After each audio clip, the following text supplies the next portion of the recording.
Assalamualaikum warahmatullahi wabarakatuh. Salam sejahtera untuk kita semua. Shalom, Om Swastiastu, Namo Buddhaya, salam kebajikan. Alhamdulillah saya sudah bertemu dengan Bapak Presiden, melaporkan secara detail daripada hasil meeting Presiden FIFA dengan saya di Doha kemarin. Dan juga saya membawa surat dari Presiden FIFA yang saya langsung berikan kepada Bapak Presiden. Dan tentunya setelah membaca surat tersebut, Bapak Presiden menginstruksikan saya dua hal. Satu, segera membuat peta biru transformasi sepak bola Indonesia yang seperti Bapak Presiden sudah sampaikan pada saat waktu itu ketika saya baru saja menjadi ketua PSSI bersama para exco yang hadir. Bapak Presiden menekankan ini harus segera selesai dan harus segera disampaikan kepada FIFA. Yang kedua, Bapak Presiden juga menginstruksikan langsung kepada saya untuk segera kembali membuka pembicaraan bersama FIFA untuk kita tetap menjadi bagian keluarga besar FIFA. Yang kita tahu FIFA sendiri itu total membersnya ada 216 dari berbagai negara, salah satunya kita. Sehingga bisa diartikan bahwa Presiden tidak mau kita terkucilkan dari peta persepak bolaan dunia. Nah, karena itu saya tentu akan berusaha keras memastikan transformasi sepak bola Indonesia ini terjadi, bukan wacana, tapi benar-benar terjadi. Dan saya juga akan bekerja keras untuk kembali bernegosiasi kepada FIFA untuk menghindari sanksi yang bisa terjadi. Karena dari FIFA sendiri tentu mengharapkan hal-hal ini tidak terjadi, tetapi tentu kalau kita lihat dari suratnya itu jelas bahwa FIFA sedang mempelajari dan mempertimbangkan sanksi untuk Indonesia. Nah, karena itu saya sedang menunggu undangan kembali dari FIFA setelah mereka ada rapat FIFA Council yang akan terjadi beberapa hari ke depan, dan saya tentu bersiap untuk kembali bertemu FIFA. Mungkin itu yang saya bisa sampaikan. Terima kasih. Wassalamualaikum warahmatullahi wabarakatuh. Bayu Pak, Radio El Sinta Pak. Ya. Pak, dalam pertemuan tersebut yang menjadi titik berat FIFA untuk membatalkan di Indonesia, masyarakat mungkin sudah banyak tahu, tapi belum dari mulut Pak Erik sendiri. Ya. Apa Pak yang menjadi dasar utama pembatalan tersebut, dan nanti kira-kira sudah ada gambaran belum Pak? Sanksi apa yang nantinya akan diberikan oleh FIFA bagi sepak bola tercinta di tanah air ini? Iya, sanksi terberat tentu ini yang kita tidak harapkan kalau kita tidak bisa berikut kompetisi secara maksimal di seluruh dunia. Sebagai tim nasional ataupun sebagai klub, juga ini akan menjadi sebuah kemunduran buat sepak bola Indonesia, dan itu sebenarnya sudah pernah kita terjadi di tahun 2015 waktu itu. Yang kebetulan juga saya bukan siapa-siapa saat itu, saya bukan menteri, bukan pengurus PSSI. Bapak Presiden meminta untuk saya juga bisa melobi waktu itu ke FIFA dan dicabut di tahun 2016 kalau tidak salah. Nah, tentu itu yang terberat di mana kita menjadi menyendiri. Jadi kita melakukan pertandingan, pembinaan wasit, usia muda, tetapi tidak ada tentu kedepannya ya cuman ya ibarat ya kita di Indonesia saja gitu. Dan saya rasa itu yang tidak kita harapkan, karena apalagi mata pencarian di sepak bola ini kan tidak bisa sekonyong-konyong hanya dilihat oh ini dan itu, tetapi turunannya banyak sekali yang namanya industri olahraga sepak bola itu. Yang kedua tentu ya kembali, FIFA ini kan otoritas tertinggi sepak bola di dunia.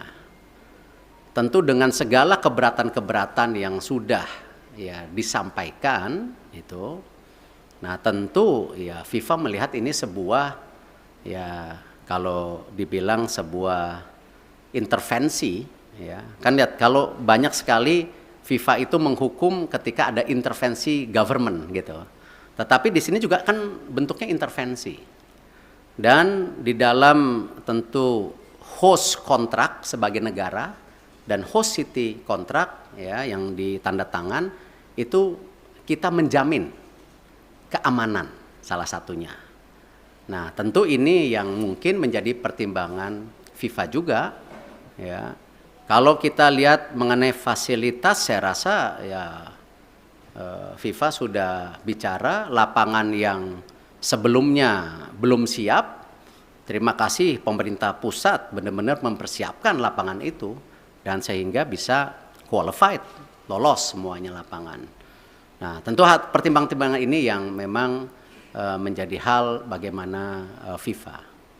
Khusus untuk sanksi tentu juga ada sanksi ringan ya seperti administrasi atau pergantian apa saya belum tahu lah. Cuman yang penting jangan yang sangat berat lah karena ini salah satu saya rasa saya nggak baca suratnya Presiden FIFA kepada Bapak Presiden, mungkin ya salah satunya Presiden FIFA mempertanyakan ini transformasi sepak bola Indonesia serius atau tidak. Makanya Presiden langsung menginstruksikan saya segera menyelesaikan peta biru sepak bola Indonesia untuk disampaikan di FIFA. Mungkin ada kaitannya dengan surat tersebut. Saya nggak dapat soalnya isi suratnya gitu. Itu yang pasti.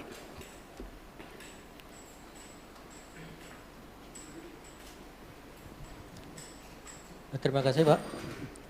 Saya Anto dari Harian Kompas Pak. Tadi selain cetak biru tadi untuk jangka pendek dan menengah, khususnya bagi talenta-talenta muda Pak.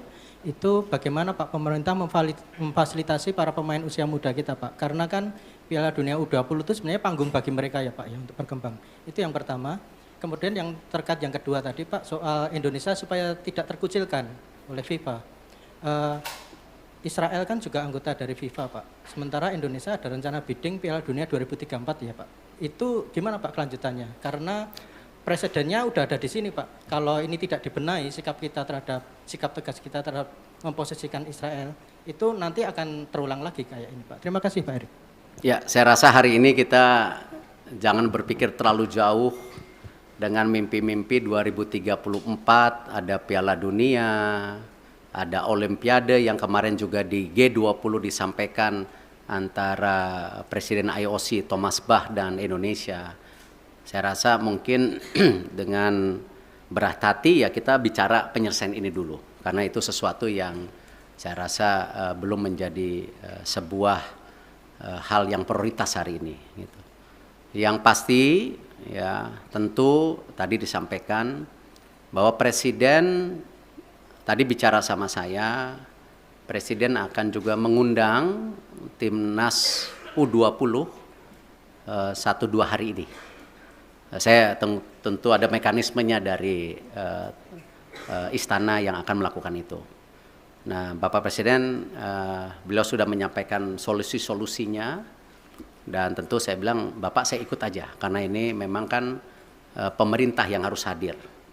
Dan ini kenapa juga kemarin ketika pemilihan ketua PSSI kan sempat ada isu-isu seakan-akan pemerintah selalu di dalam wacana mengintervensi. Kan sebenarnya statuta FIFA itu jelas. Siapapun boleh menjadi exco selama mengikuti statuta. Nah, ini jangan juga kita terbelenggung seakan-akan ketika ada tentu tokoh atau representatif dari pemerintah lalu itu melanggar statuta FIFA ya yang selalu diwacanakan government intervensi. Tidak. Nah, buktinya kita aman-aman saja gitu loh. Nah, inilah yang kenapa saya rasa pemeran pemerintah untuk pembangunan tim nasional, infrastruktur itu menjadi sangat penting. Tidak mungkin sebuah negara yang seperti Indonesia yang sedang ingin maju, masuk dalam kategori negara berkembang, lalu olahraga sendiri menjadi terpisahkan. Ya tidak mungkin karena ini bagian dari tadi bagaimana kita membentuk yang namanya dorongan supaya apa? Terciptanya olahraga yang baik gitu. Dan ini yang kenapa kita selaraskan semua program ini secara bersama-sama gitu. Terakhir ya. Selamat siang Pak Erik, Fajar dari Tempo. Pertanyaan pertama mungkin penegasan sedikit lagi Pak. Di surat FIFA itu kan nggak ada soal Israel Pak ya. Hanya ada Kanjuruhan yang terjadi tahun lalu. Nah penegasan sebenarnya pembatalan pencoretan Indonesia ini karena Kanjuruhan seperti yang di surat atau memang karena penolakan timnas Israel di tanah air. Itu yang pertama Pak. Yang kedua, ini kan kita masih bidding untuk Piala Dunia, bahkan Piala Dunia Senior kita akan berencana bidding juga nanti gitu Pak ya. Nah ke depannya dan event internasional lainnya. Sebagai Ketua PSSI, apakah Bapak bagaimana menyikapi dan rencana apakah akan melobi mungkin kelompok-kelompok Islam yang lain yang selama ini menolak Israel agar ketika kita bidding nanti hal-hal seperti ini tidak terjadi kembali Pak.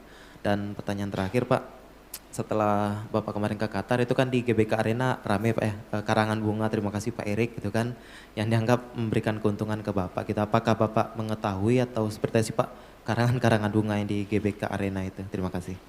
Ya kalau masalah karang bunga, waktu saya bersih-bersih Garuda juga dikirimin karangan bunga gitu. Tentu konteksnya itu ya bagian dari apresiasi. Tetapi kan kesuksesan sebuah event besar atau sebuah tentu organisasi besar bukan karena kerja individu. Ya itu karena sebuah kerja tim yang bersama. Ya, saya rasa kita nggak bisa klaim-klaiman, oh sukses ini karena titik-titik. Enggak, ini semua kerja tim. Nah karena itu kalau kita bicara mengenai event ke depan, tadi saya sudah sampaikan. Kita fokus ke sanksi dulu hari ini. Ya, Bapak Presiden jelas, jangan sampai disanksi. Segera selesaikan buku biru, rencana transformasi sepak bola. Bahkan kalau bisa Bapak Presiden waktu itu sudah sampaikan sampai 2045, target kita apa sih?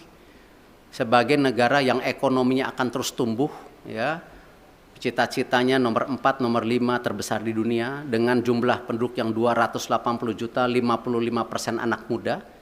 Ini tujuannya apa transformasi ini?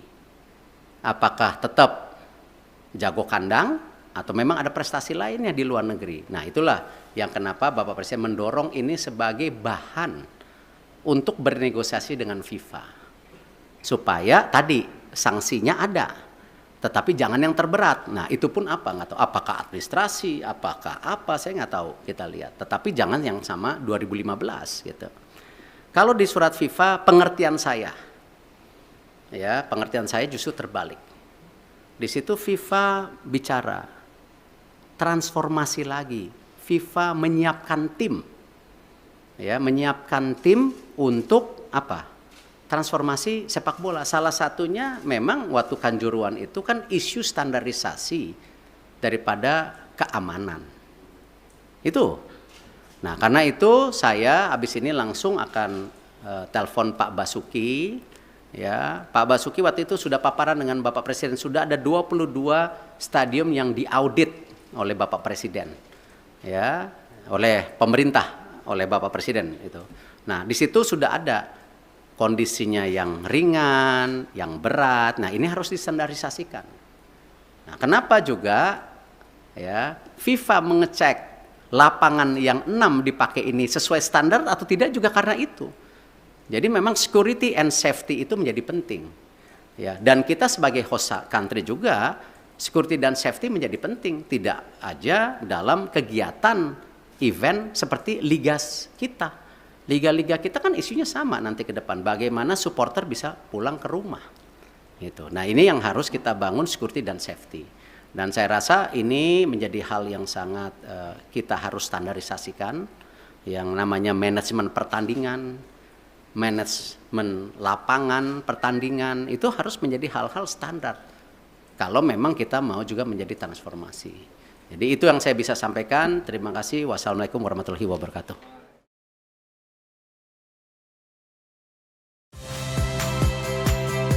Saya Magister Tarigan. Saksikan program-program Kompas TV melalui siaran digital, pay TV, dan media streaming lainnya. Kompas TV, independen, terpercaya.